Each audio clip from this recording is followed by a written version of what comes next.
Welcome to business मॉकर। मेरा नाम है अभिषेक और आज की बिजनेस न्यूज शुरू करते हैं। पहली न्यूज है महिंद्रा की। महिंद्रा ने अपनी नई इलेक्ट्रिक एसयूवी XEV9e और BE6e लॉन्च की है, जो प्रीमियम ईवी मार्केट को टारगेट करती है। XEV9e की प्राइस रुपीस जो है वो 21 लाख और BE6e की प्राइस 18 लाख रखी गई है। ये प्राइस एक्स शोरूम प्राइस है। एक्स शोरूम प्राइस मतलब कि इसमें से क्या होता है कि टैक्स, GST, रोड टैक्स, जो भी अलग अलग तरह के टैक्सेस होते हैं वो एक्सक्लूड करके बताए जाते हैं। अगर हम ऑन रोड प्राइसिंग की बात करें तो इसकी प्राइसिंग लगभग यानी कि XEV9e की प्राइसिंग लगभग 25 से 26 लाख हो सकती है और BE6e की प्राइसिंग 22 से 23 लाख आ सकती है।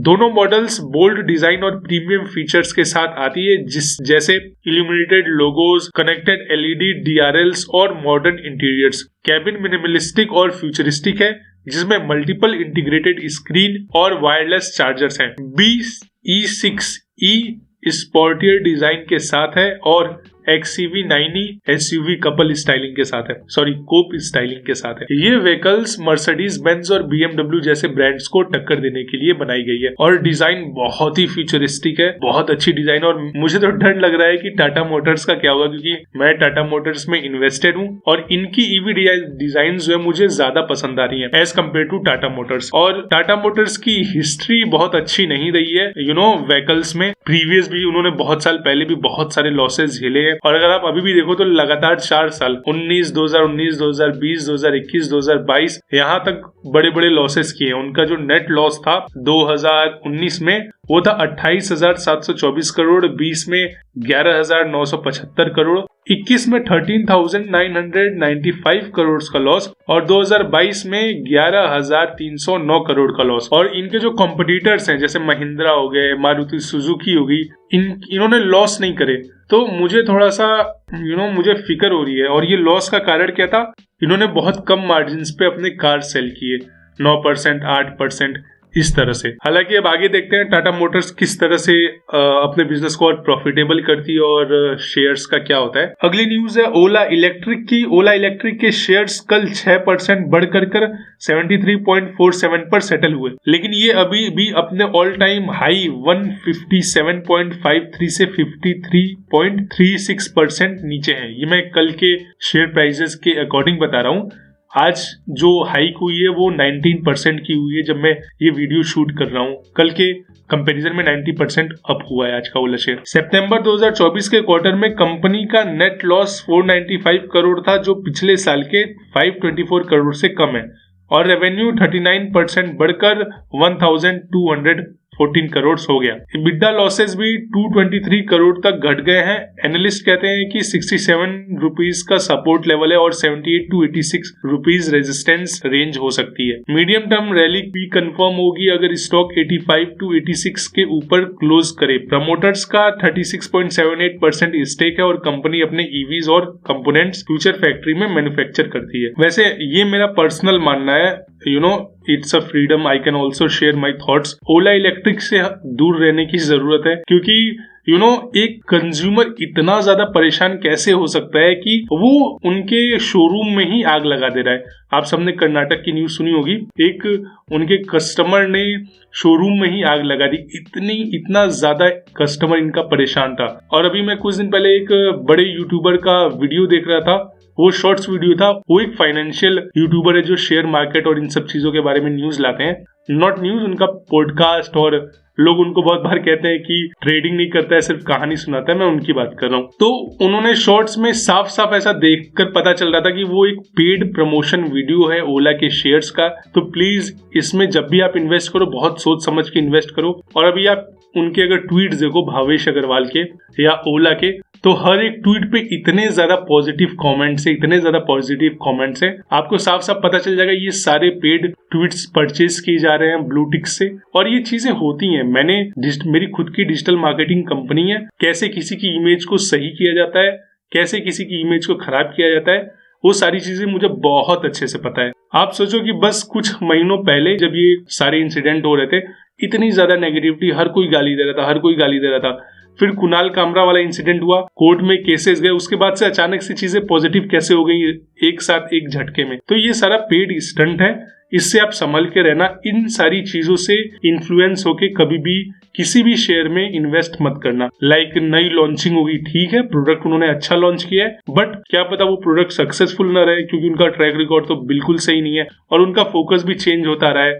कभी ओला कैब पे गए, फिर कभी फूड पांडा, फिर कभी कृत्रिम एआई के ऊपर काम कर रहे हैं, क्लाउड के ऊपर काम कर रहे हैं। क्या होता है कि जब आपका एक बिजनेस प्रॉफिटेबल होता है, फिर आप 10 बिजनेस पे हाथ डाल सकते हो, बट आपका लगातार हर एक बिजनेस फेलियर है, प्रॉफिट आ नहीं रहे और आप हर जगह हाथ डाल रहे हो, आप अपना टाइम एक जगह टाइम और फोकस इन्वेस्ट नहीं कर रहे हो। तो अगर आप लोग इस शेयर में इन्वेस्ट करने का सोच रहे हैं, क्योंकि टेम्पटेशन होती है जब आप देखो कि ये क्या एक दिन में 19% शेयर चला गया, इलेक्ट्रिक बाइक ये है वो है, तो एक sudden fear of missing out, fear of lose, तो वो एक डर होता है। उस टेम्पटेशन से हमें बचने की जरूरत है और जो भी फैसला लेना आप शेयर्स के लिए बहुत सोच समझ के लेना। और अगर आपको ये बिजनेस न्यूज पसंद आ रही है तो मुझे भी आपके सपोर्ट की बहुत जरूरत है। तो प्लीज लाइक और सब्सक्राइब और बेल आइकन जरूर दबाएं ताकि मेरा चैनल बहुत बड़ा ग्रो करे और मैं ऐसी न्यूज लाते रहूं आपके लिए। अगली न्यूज है नितिन कामत की। ज़ीरोधा के सीईओ नितिन कामत ने यूरोप के ट्रिप के बाद इंडिया के डाइवर्सिटी और चैलेंजेस पर अपने थॉट शेयर किए। यूरोप को उन्होंने कट कॉपी पेस्ट बताया, जहां हर चीज में छोटी डिफरेंसेस है, जबकि इंडिया अपनी कल्चर, लैंग्वेज और फूड डिफरेंसेस के साथ एक कॉन्टिनेंट जैसा लगता है। मेरा भी मानना यही है, इंडिया सिर्फ एक कंट्री नहीं है, India is a group of several countries. यहाँ पे बहुत सारे कंट्रीज देखने, मतलब जो अलग सारी कंट्रीज होती हैं वो आपको एक ही कंट्री में आप देख सकते हो, वो है अपना प्यारा इंडिया। कामत ने 2023 का पोस्ट रिविजिट करते हुए वार्न किया कि इंडिया का पोटेंशियल ओवर सिंप्लीफाई करना गलत हो सकता है। उन्होंने कहा कि इंडिया में एफ्लुएंट इंग्लिश स्पीकिंग कस्टमर्स को टारगेट करना आसान है, लेकिन पूरे देश में स्केल करना बहुत कॉम्प्लेक्स है। और उनका कहना ये बहुत सही है। उन्होंने ये भी समझाया कि आजकल के जो फाउंडर्स हैं वो इस तरह से सोचते हैं कि इस देश की पॉपुलेशन 140 करोड़ है, 140 करोड़ में से 10 करोड़ तो हमारा सामान ले ही लेंगे, हमारी सर्विसेज यूज कर ही लेंगे। तो उन्होंने इसी को वार्न करते हुए कहा कि इंडिया का जो पोटेंशियल है वो सिर्फ एक बेनिफिट नहीं है, वो एक बहुत बड़ा खतरा भी हो सकता है नए स्टार्टअप्स के लिए। ऐसा उन्होंने इसलिए कहा, इंडिया इतना डाइवर्सिफाई है कि लेट सपोज कोई चीज अगर उत्तर प्रदेश में चल गई तो वो चीज जरूरी नहीं है कि वो केरला में भी चलेगी। कोई चीज अगर राजस्थान में उनका एड कैंपेन चल गया या उनका कुछ भी चल गया, लेट सपोज उनका प्रोडक्ट सक्सेसफुल सुपर हिट रहा राजस्थान में, तो जरूरी नहीं है कि उनका वही प्रोडक्ट मुंबई में भी सक्सेसफुल होगा। तो इंडिया बहुत ज्यादा डाइवर्सिफाई है, वहाँ के कल्चर ज्यादा डाइवर्सिफाई है। उन्होंने यही चीज लोगों को वार्न किया। साथ ही में उन्होंने पॉल्यूशन के लिए भी बोला कि उन्होंने ऐसा सजेस्ट किया कि प्रॉपर्टी प्राइसेस को इन्वायरमेंटल क्वालिटी से लिंक किया जाए, जिससे लोग अपने पड़ोसियों का भी ध्यान रख सकेंगे। उनके कहने का ये मतलब था प्रॉपर्टी को इन्वायरमेंट से लिंक किया जाए। लाइक अभी जो प्राइसेस होते हैं अपार्टमेंट्स के या हाउसेस के, वो इस तरह से डिसाइड होते हैं कि एरिया कितना है लैंड का और बिल्डिंग कैसी दिख रही है, अच्छी दिख रही है। उनका कहना है कि जो वाटर पोल्यूशन, एयर पोल्यूशन जैसी प्रॉब्लम्स हैं सोसाइटीज में, अगर उसको भी लिंक किया जाए प्राइजेस के साथ, यानी कि अगर कोई घर परचेस करने जा रहा है या कोई अपार्टमेंट परचेस करने जा रहा है, तो अगर वहाँ का वाटर सप्लाई बहुत अच्छा है, वहाँ पे ढेर सारी ग्रीनरीज है, पेड़ है, वहाँ की एयर क्वालिटी अच्छी है, तो उस जो एरिया की प्राइजेस है बिल्डिंग की या फिर अपार्टमेंट का, वो उस अकॉर्डिंग ऊपर या नीचे होना चाहिए। वैसे मुझे भी ये चीज बहुत पसंद आई है, बट देखते हैं इसमें, क्योंकि इसको इम्प्लीमेंट करने के लिए गवर्नमेंट का बहुत सपोर्ट लगेगा, उसके बिना ये चीज पॉसिबल नहीं है। अगली न्यूज है सॉफ्ट बैंक की। सॉफ्ट बैंक के फाउंडर मायोशी सन प्राइम मिनिस्टर मोदी से मिलेंगे, एक सोर्स ने ऐसा, मतलब ये सोर्सेस के द्वारा खबर है। मायोशी सन जो सॉफ्ट बैंक के ग्लोबल इन्वेस्टमेंट के लिए जाने जाते हैं, इंडिया के स्टार्टअप इकोसिस्टम और टेक इनोवेशन को लेकर काफी इंटरेस्टेड हैं। ये मीटिंग दोनों देशों के बीच इकोनॉमिक टाइज और सॉफ्ट बैंक के फ्यूचर इंडिया प्लान्स के लिए इंपॉर्टेंट हो सकता है। जो फाउंडर है सॉफ्ट बैंक के मायोशी सन, इन्होंने अंबानी यानी कि रिलायंस ग्रुप से भी मीटिंग की और उन्होंने काफी डिस्कशन की एआई से रिलेटेड और टेलीकॉम से रिलेटेड। तो क्या ये कुछ बड़ा होने वाला है? क्या सॉफ्ट बैंक इन्वेस्टमेंट करने वाला है रिलायंस में? या तो फिर ऐसा भी हो सकता है कि रिलायंस का कोई नया स्टार्टअप आने वाला है जो स्टारलिंक के साथ कॉम्पीट करेगा और सॉफ्टबैंक वहां पे उन्हें फंडिंग करेगा। देखते हैं क्या होता है फ्यूचर में। अगली न्यूज है एनटीपीसी ग्रीन एनर्जी की। आज यानी कि 27 नवंबर को एनटीपीसी ग्रीन एनर्जी लिमिटेड का आईपीओ लिस्ट हो गया है। इससे पहले कल एनटीपीसी ग्रीन एनर्जी ने Maharashtra state power generation company limited, short form में बोला है तो महागेनको के साथ 50-50 ज्वाइंट वेंचर लॉन्च किया था। Joint venture Mahagenco NTPC green energy private limited यानी कि MNGEPL महाराष्ट्र में renewable energy parks develop, operate और मेंटेन करेगा। एनटीपीसी ग्रीन एनर्जी और महागेनको दोनों इसमें 50-50 इक्विटी के साथ शामिल है। आईपीओ की बात करें तो रिटेल इन्वेस्टर्स ने 3.44 टाइम्स और क्वालिफाइड इंस्टीट्यूशनल बायर्स ने यानी कि QIBs ने 3.32 टाइम्स शेयर सब्सक्राइब किए। एनटीपीसी लिमिटेड के शेयर कल 361.65 पर क्लोज हुए जो पहले के 368.65 से नीचे थे। अगली न्यूज है LIC की। LIC यानी कि लाइफ इंश्योरेंस कॉर्पोरेशन।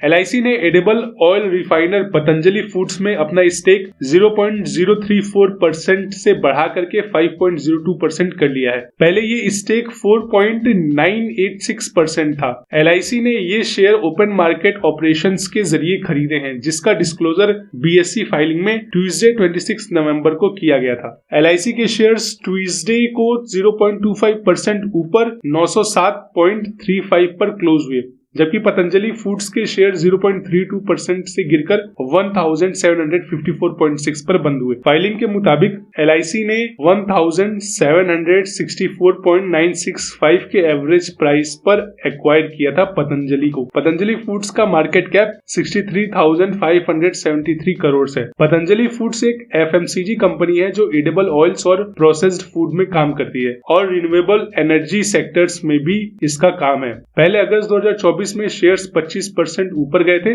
लेकिन अब 1754.6 पर ट्रेड कर रहे हैं। और वैसे देखो मेरा तो ये मानना है कि LIC से हमें अब दूर रहना चाहिए क्योंकि आप सभी को पता है LIC का बहुत बड़ा स्टेक अडानी ग्रुप में भी था और वही अब इनका ये अपना स्टेक पतंजलि फूड्स में भी बढ़ा रहे हैं। तो मुझे ये थोड़ा सा ठीक नहीं लग रहा है क्योंकि मार्केट में अभी भी बहुत सारी अच्छी कंपनीज है जो फेयर वैल्यूएशन पे है, आप उसमें न परचेज करके इन सब में परचेज कर रहे हो। और हर किसी को पता है कि बाबा रामदेव ओपन सपोर्टर है बहुत सारे गवर्नमेंट इनिशिएटिव्स के, साथ ही अडानी का भी लिंक कहा जाता है गवर्नमेंट के साथ बहुत अच्छा है। मुझे ऐसा लगता है कि आपका इन्वेस्टमेंट कभी भी गवर्नमेंट से लिंक नहीं होना चाहिए। एक बिजनेस का काम होता है बिजनेस करना, गवर्नमेंट का काम होता है गवर्नमेंट सरकार चलाना, तो इन दोनों को एक साथ कभी लिंक नहीं करना चाहिए। ये मेरा पर्सनल ओपिनियन है, तो मैं तो यही बोलूंगा कि आप सभी को भी LIC से अब दूर होना चाहिए। बाकी आप अपना ओपिनियन जरूर लिखो, मैं समझना चाहूंगा LIC के बारे में कि हाँ हो सकता है ये अच्छी इन्वेस्टमेंट हो, बट आप बताओ अपना राय।